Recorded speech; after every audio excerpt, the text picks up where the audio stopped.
7. And we know that building number 7 was destroyed at 5:20 in the evening.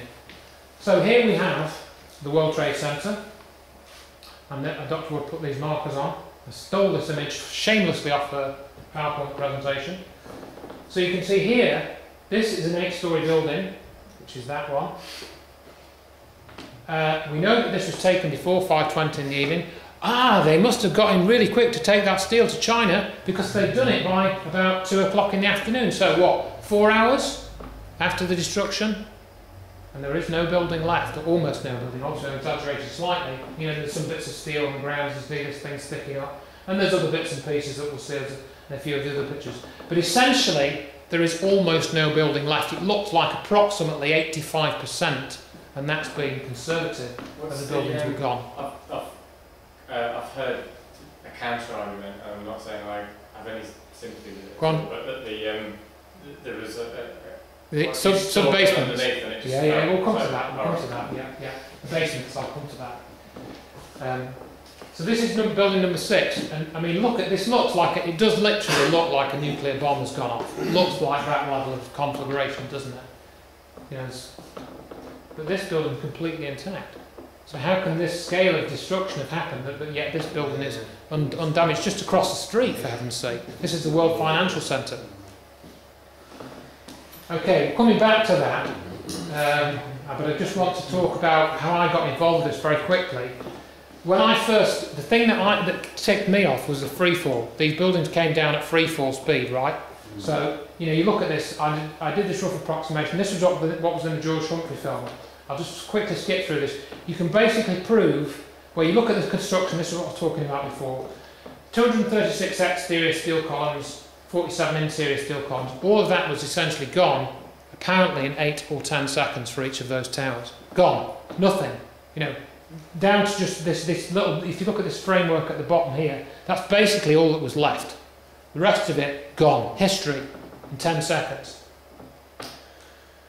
Pancake story I've talked about a little bit already. In other words, if these floors fell onto one another, you'd have a pile of floors at the bottom, 120 feet high.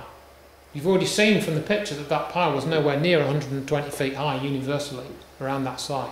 It was perhaps 30 foot high in some areas and 0 feet high in other areas.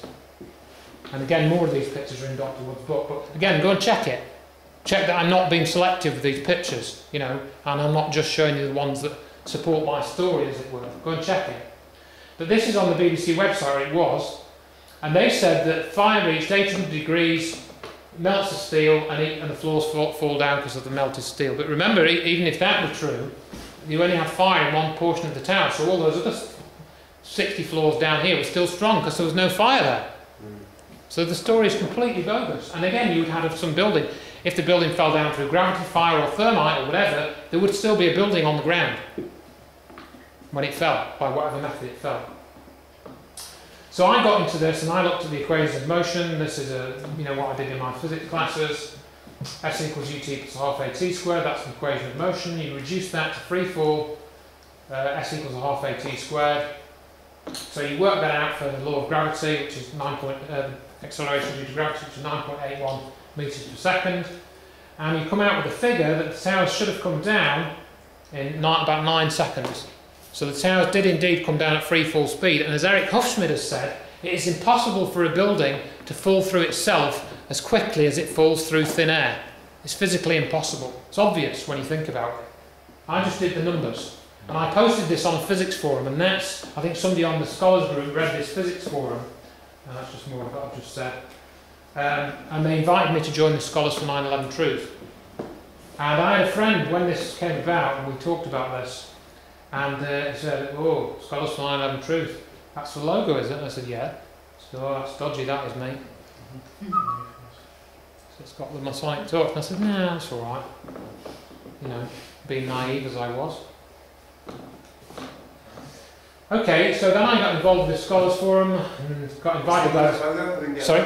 What was wrong with the logo? It's a Masonic torch. It's a Masonic symbol. It's more like a Tory torch. Sorry? Yeah, it is actually quite similar to the Tory. Yeah. It's a Masonic symbol. And you'll see it again shortly as well. Now, this Stephen E. Jones character, which some people in the audience might have heard of, he's a physicist from Brigham Young University, and he invited me to join the Scholars Group in email in 2005. And I helped him create a video about thermite because I thought this guy was legitimate. He was from a real university. He invited me to join the group. They invited me to join as a full member, even though I don't have any advanced degrees. I've only got a Bachelor of Science degree in Computer Science and Physics. It's not a Master's or a PhD or anything. I made a DVD of Jones's presentation, which was given in February 2006, and if I get time I'll come back to an image he used in that. And I corresponded with one or two other members, such as Kevin Ryan, who's also been involved with some stuff recently. Kevin Ryan is formerly of Underwriters Labs, who are involved in doing the NIST reports. And Kevin Ryan spoke out against his bosses who glossed over issues related to the testing of the WTC steel for fire tolerance. I made a presentation of one of his. So I got involved in this group and I tried to make a positive contribution to it. I thought this group, because it was a group of scholars getting together to question the story of 9/11, I thought it would gain a bit of traction. They seemed to. They did a few press releases. And then Steve Jones published this so-called scientific paper about thermite, so-called. And other papers were published. And then Dr. Wood published the billiard ball example, which was like the free fall, but was kind of much more illustrative, much more complete analysis than I'd done with my free fall. So this billiard ball, the BDE, that was first published in June or July 2005, and it was sort of somewhat similar, more elegant than my thing that I showed you with the equations and that. And that was presented by Dr. Wood at an engineering conference in June 2006. So we seem to be getting some, interest in that. Let's see. And so I thought the thermite thing was legit, and this plane question was, I didn't think was that important really. I used to say what other people said. Well, it doesn't matter what did these things. We just need to agree that the official story is false. I used to say things like that. I don't say that anymore. It's very important that we know exactly what happened. It's a bit like saying, well, it doesn't really matter who killed that bloke. We know he's dead. We don't really want to get the guy who did it. It doesn't matter. So we shouldn't bother investigating. Isn't the difference between saying that guy's dead and that guy was murdered? Right. People just think, oh, the guy died. And Right. Well, I mean, what I mean is, no, the guy was murdered. Yeah, exactly. But also, what weapon was used? Oh, that doesn't matter because you know what I mean. He was murdered. That's all we need to know. Okay, media hosts.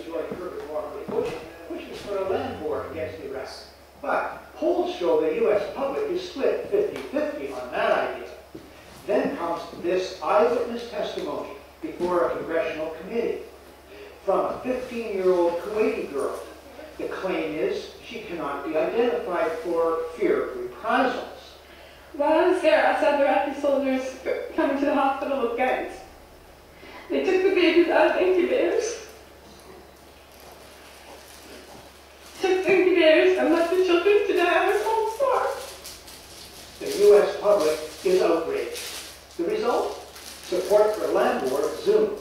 It's a turning point. Desert Storm is launched. 135,000 Iraqis are killed. An estimated 1 million Iraqis, many of them children and old people, then die as a result of 10 years of sanctions. One small problem. There never were any incubator baby deaths. Not one. The Canadian Broadcasting Corporation's investigative flagship program, The Fifth Estate, reveals the girl to be the Kuwaiti ambassador's daughter, given her lines and coached in acting by the giant American PR firm Hill and Knowlton. It's one phase in a $10 million joint U.S.-Kuwaiti campaign of deception. This man is lying. I myself buried 14 newborn babies that had been taken from their incubators. Reading from a script. Is lying. They had kids in incubators, and they were thrown out of the incubators so that Kuwait could be systematic